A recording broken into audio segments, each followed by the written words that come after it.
একটু কথা বলতে চাই, কিন্তু আরেকজন নেতা এখানে উপস্থিত রয়েছে।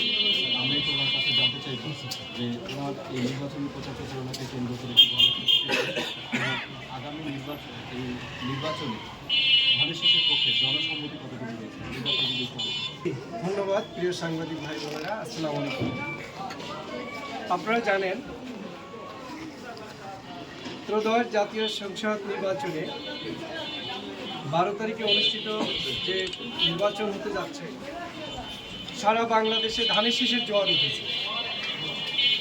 আমরা 288 আসনে নির্বাচন করতেছি, যে আশা করি সারা বাংলাদেশ আমরা পর্যালোচনা করেছি, অনুসন্ধান করেছি।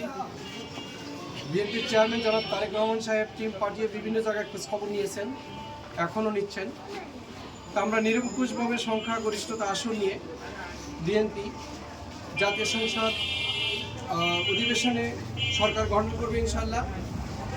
আর বিশেষ করে ঢাকা 11 আসন এম এ কাইয়ুম ভাই, ইনি এই এলাকার অত্র এলাকার অনেক জনপ্রিয় লোক, এখানে বিপুল ভোটে সে বিজয়ী হবে ইনশাআল্লাহ। কাইয়ুম ভাইয়ের জনপ্রিয়তা সর্বোচ্চ। আশা করি কাইয়ুম ভাই